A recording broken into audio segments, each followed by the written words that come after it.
Hi, everybody, and welcome. I am honored today to be joined by Moniek James. She is a marketing consultant here in the Augusta area, and we're going to talk a little bit about the upcoming TikTok ban and how that may or impact businesses. We want to talk to her. She does a lot of TikTok videos for her businesses, and she also advises businesses who uses TikTok regularly. So, Moniek, thank you so much for joining us today.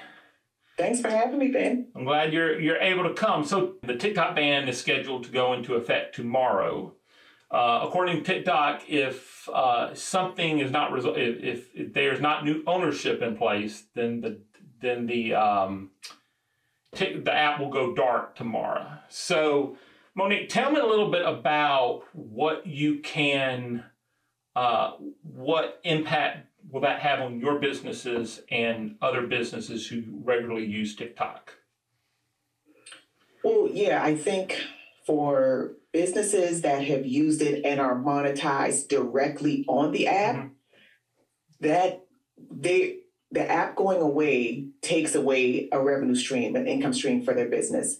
And so if they hadn't already thought about how they would move that audience to a different platform or bring those people who follow them someplace else that they can monetize, then I think it's going to be tough in the transition, because you're right, it's less than 24 hours from the time we're recording this that the app is going to go dark.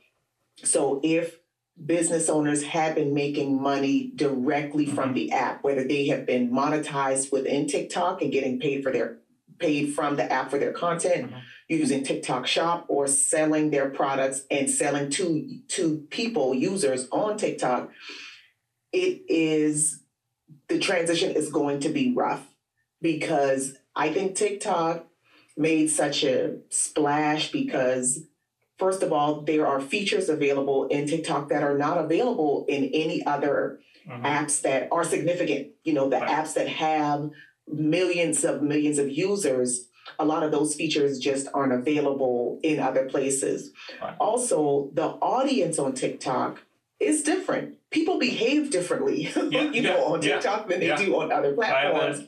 And so there is more community engagement. People there are more inclined to communicate and talk to each other and share information and ask questions.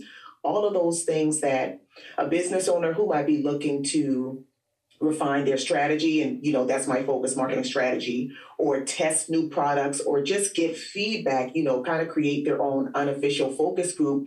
TikTok was perfect for that. So I think for businesses who were indirectly monetized or weren't even actually using it for monetization, but they were using it to engage with potential customers, they're asking people questions and getting responses, and they're using that insight to create new products or to take a different approach with products, or they're using the app to test out content to see if it performs there before they publish it on perhaps a platform where the stakes might be higher. I think for them, the transition is going to be a little bit easier. You can, right now that the app is still live, people can download their data. You can download your posts. You can download videos that you've saved and comments and messages and all of that. There's still time to do that and start to figure out where they will go next. Like I said, for the people that were directly monetized, that's going to be a challenge, because there is not another compatible app that you can be assured that the bulk of the people will go to. I'm hearing a lot of things. People are going to a lot of different places. And so until there is a large group of users, what people are calling the TikTok refugees, until those people kind of decide where they're going to land and build and engage there, it is going to be challenging for for business owners who have been directly monetized there. I got you. Now, when you say monetizing, you mean like making money off of views, or just money that comes in from people that are referred to their business, or a little bit of both? Yeah, a little bit of both. Like I said, I think the fact that the the TikTok user was different than other social platforms. I think a lot of people ended up on TikTok because they kind of got sick of the way that the algorithms function on a lot of other platforms.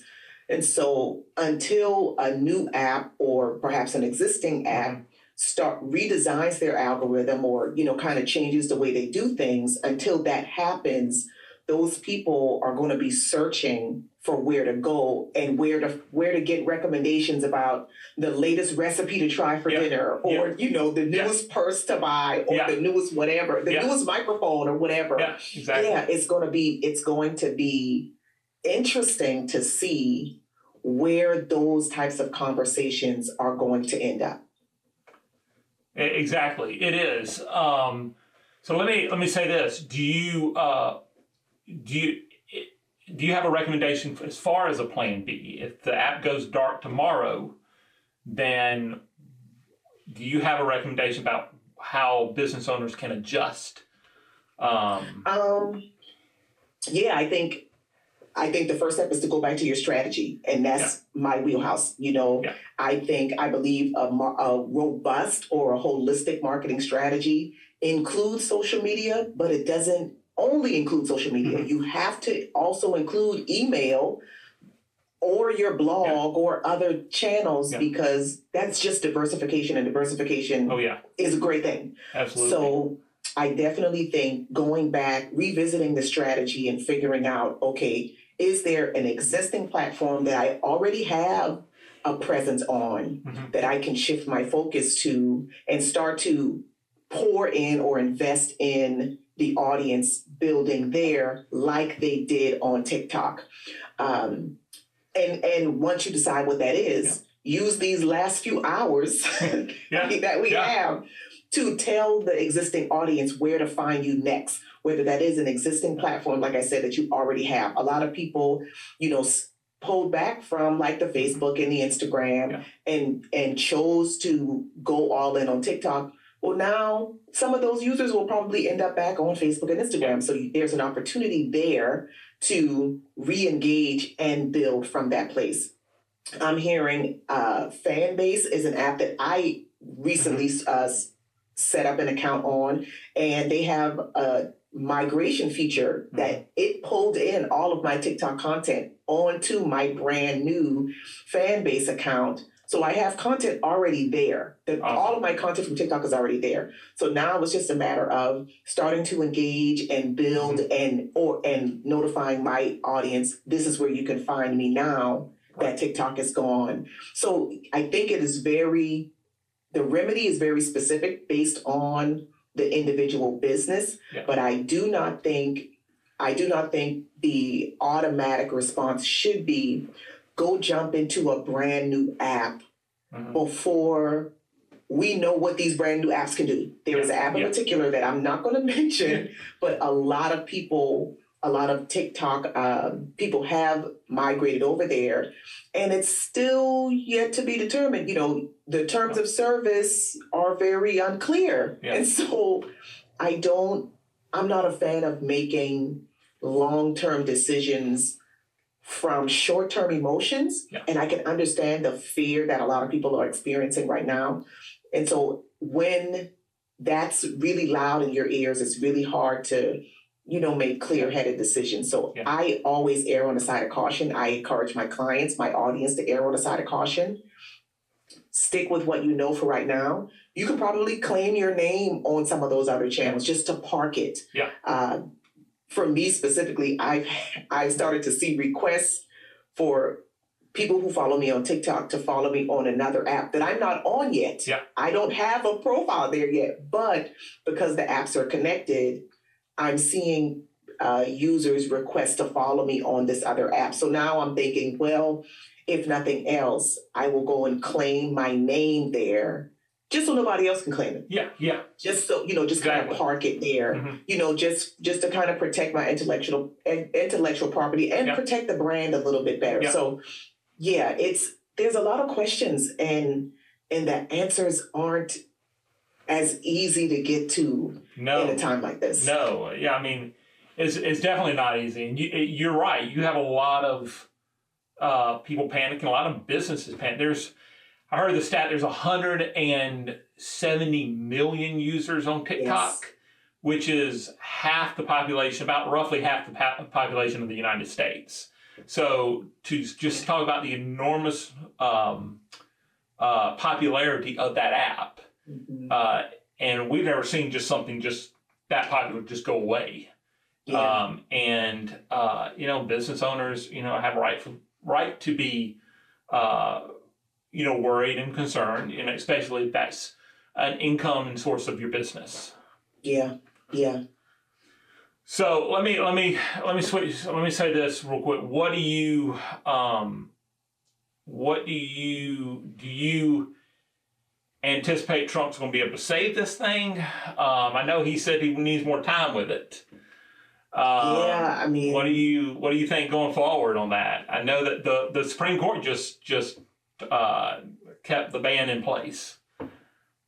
And so I read that the Supreme Court decided to uphold the ban. I still want to read what the decision was like. What was the basis of the decision? Because if the basis was going back to the original reason for the ban in the first place, making information available to a country that is an enemy of this country, I think there might still be hope, but like, I'm a realist. I am neither optimist nor pessimist. I am very much a pragmatist. So it's like, okay, it could go either way. Yeah.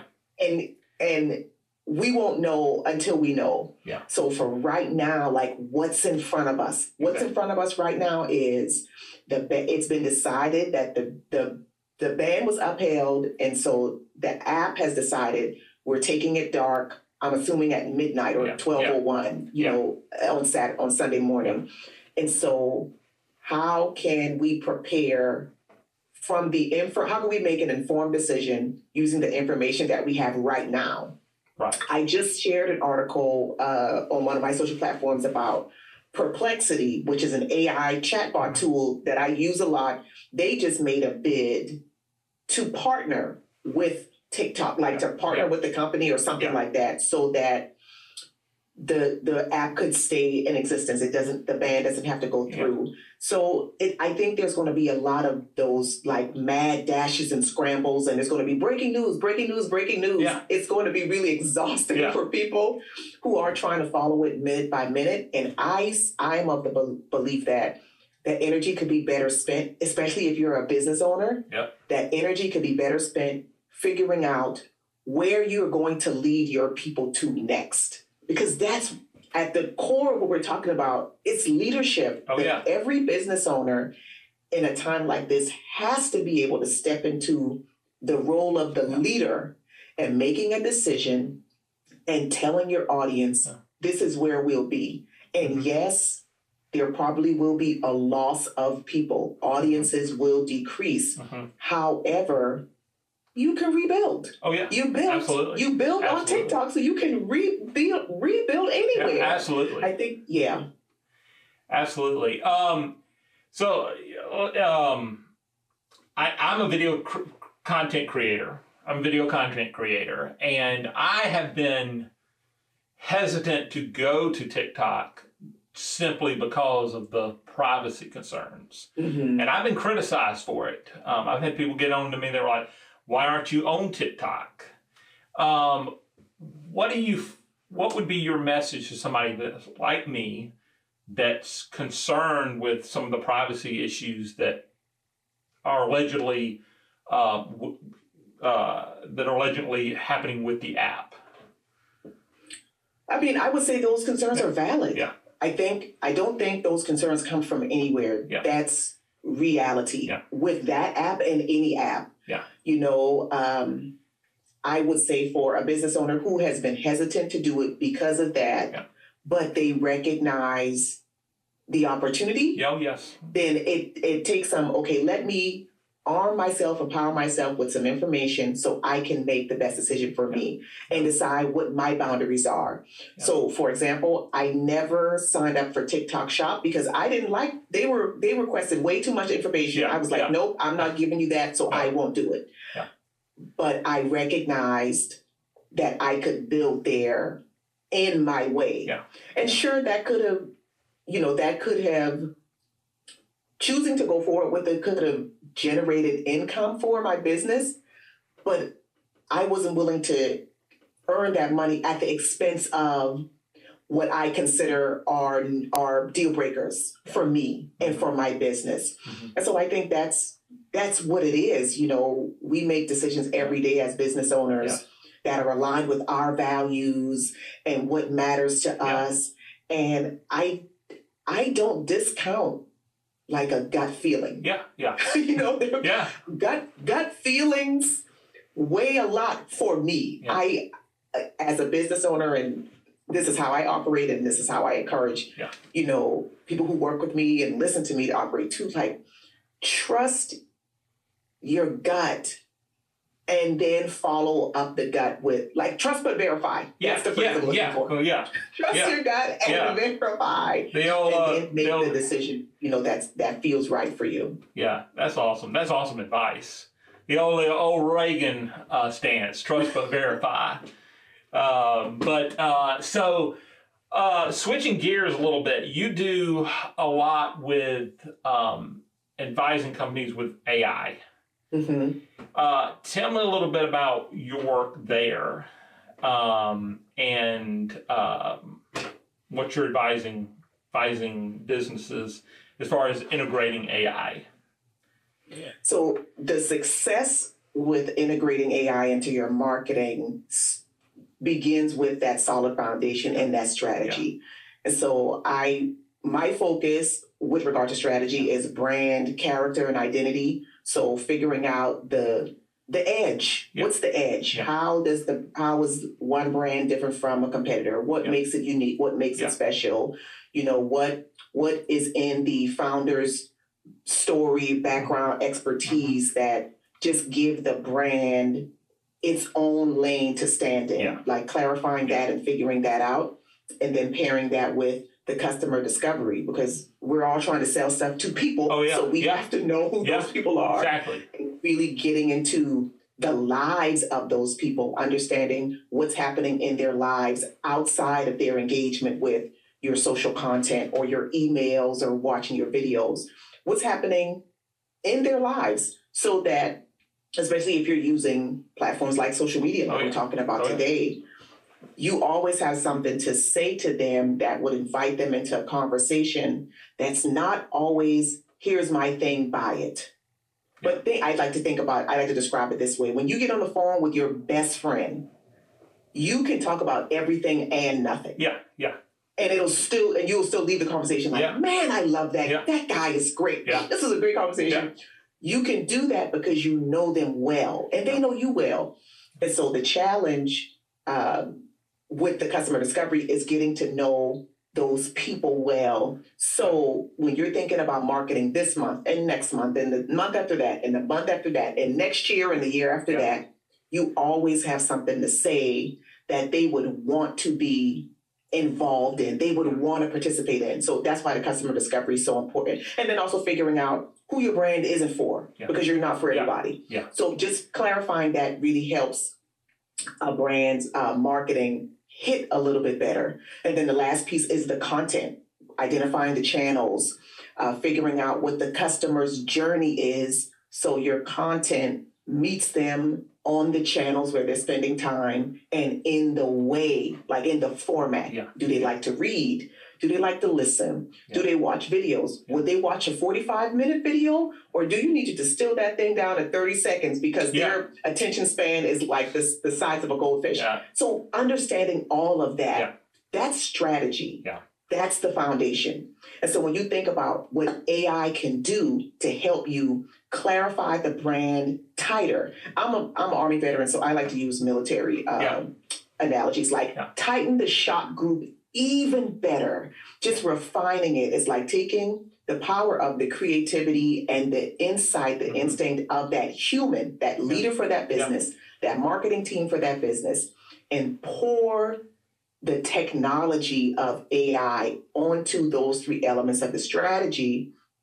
It's a game changer. You can identify the brand better. You can clarify the customer personas better and consistently. Yeah. And you can create that content, again, all the time, on the channel, in the way, and you can do those faster.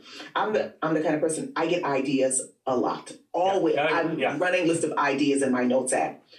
Using AI allows me, and the way I teach my clients to do, you could go from idea to execution in minutes, in like 30 minutes.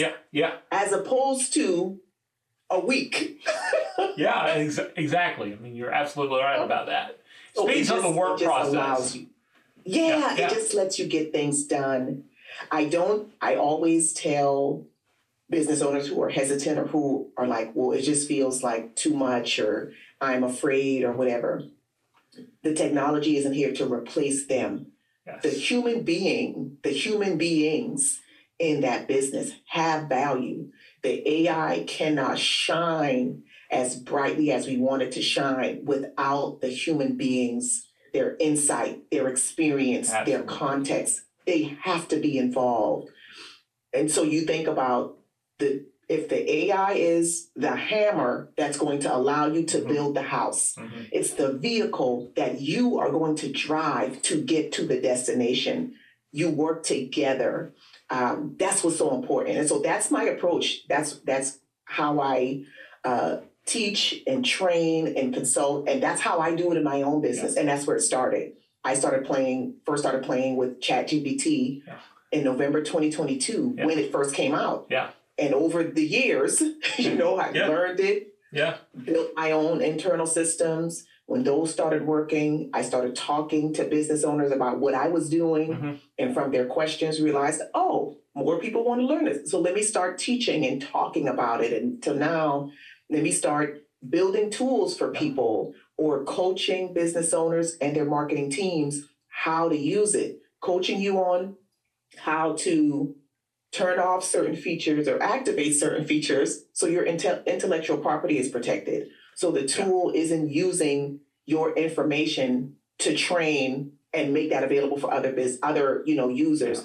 So it is a delicate dance, but it does involve the humans and the technology. Right. And that's a lot of the fear that people have, is that it's going to replace people's jobs. Yeah. And I can understand that concern. But you as a business, it's not going away. So you either have to learn to adapt to it, or you're going to be behind with it.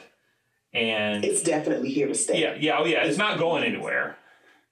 So, that's important that you're educating your clients on how to correctly and properly adapt it into their business. So, Moniek, I appreciate you joining me today. Thank you so much. And just to go back to what we were telling, just to kind of summarize what we were saying about TikTok, is just the importance of telling your followers on TikTok what other platforms they can follow you at, correct? Yeah. And download your data. Download your content now. Absolutely. Even if you don't know what the new app is, tell your people where they can follow you. Get them to, and if you want to be really strategic, invite them to get on your email list instead of just following you on another social media platform. Absolutely. But tell them where they can go within these last few hours and download the data. And then you have time to figure out everything else. Awesome. Well, thank you so much for joining us. It's been an honor and a privilege to have you on my show today. And real quickly, tell folks how they can find you. How can they reach out and follow you? So I am Moniek James, Moniek James, everywhere, MoniekJames.com. You can find me on LinkedIn, Instagram, Facebook. I guess I have to stop saying TikTok. I was going to say, right? YouTube. Yeah. I'm everywhere online under my first and last name. Awesome. Well, thank you so much for coming on today, and we will definitely be reaching out to you in the future to talk more in depth about AI. Oh, we could talk for days then, but we won't right now. Yes, I would love to. Yeah, that'd be great. Well, thank you so much. You take care, be safe, and God bless. And we'll see you on next time. Thank you. Have a good one.